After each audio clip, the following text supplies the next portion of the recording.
इस वक्त इमरान खान का चांसलर बन जाना या वो मुमकिन जो उनकी रेस है या दौड़ है वो हुक्मरान इत्तेहाद के लिए सर का दर्द बनी हुई है। मैं देख रहा हूँ मुख्तलिफ खबरें चल रही हैं, प्रेस कॉन्फ्रेंसेज हो रही हैं। डेली मेल ने कोई आर्टिकल छाप दिया और उसके बाद बाकायदा वुजरा ने प्रेस कॉन्फ्रेंसेज कर दी कि कहीं इमरान खान जो है वो ऑक्सफोर्ड यूनिवर्सिटी का चांसलर ना बन जाए।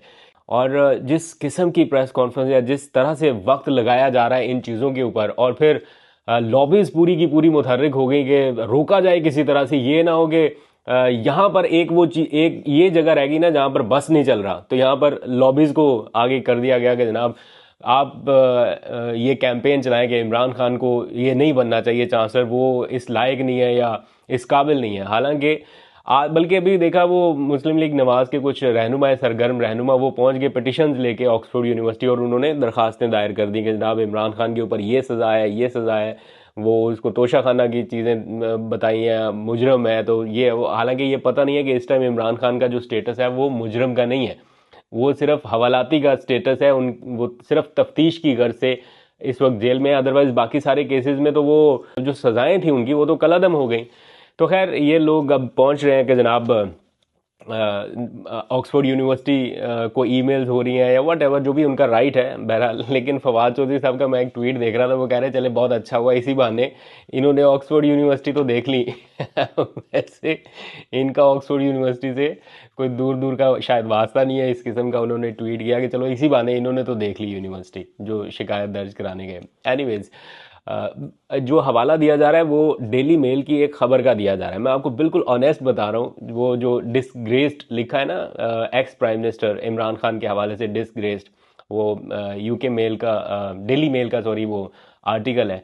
मुझे याद आ गया मरियम औरंगज़ेब साहिबा जो है वो इमरान खान के दौर में प्रेस कॉन्फ्रेंसेस किया करती थी कि ये जो डेली मेल है ये तो पेड आर्टिकल्स लिखता है, ये तो बंद होने वाला था बरतानिया में, इनसे आर्टिकल्स लिखवाए, ये तो झूठी खबरें देता है।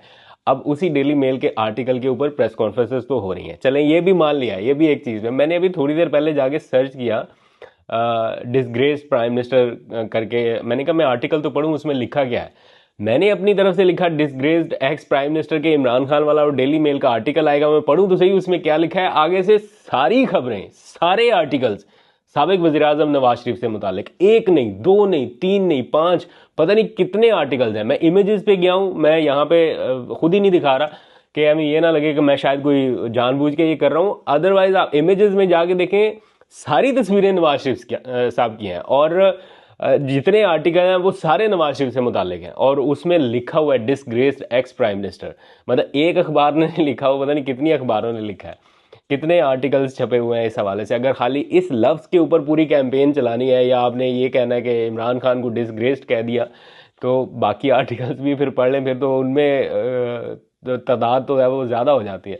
अब एक तरफ डेली मेल और दूसरी तरफ द वीक मैगजीन। अब द वीक मैगजीन का अगर आप आर्टिकल पढ़ें तो उसमें तारीफ़ों के पुल बांधे हुए हैं इमरान खान के कि जनाब ये शख्स जो है वो he is the right man for the right job, के मतलब इसको होना चाहिए। राइट जॉब तो उनके उनके लिए नहीं है, वो तो इस कैलिबर से बहुत ऊपर गए हैं। लेकिन फिलहाल चलो इस रेस की अगर बात करें तो आर्टिकल में जो चीज़ें लिखी गई हैं वो भी पढ़ लें, फिर पता चल जाएगा। मुकाबला इस टाइम ताज़ा तरीन आर्टिकल्स का हो रहा है, तो लॉबी बड़ी एक्टिव है। देखते हैं इमरान खान इस रेस में कब तक रहते हैं। अगर तो रह गए, अगर तो एंड तक रह गए, फिर तो उनको रोकना मुश्किल होगा या उनकी जीत मुश्किल हार में बदलना मुश्किल होगी। यहाँ पे कोई फॉर्म 47 45 वाला चक्कर नहीं होने लगा, लेकिन कोशिशें भरपूर हो रही हैं।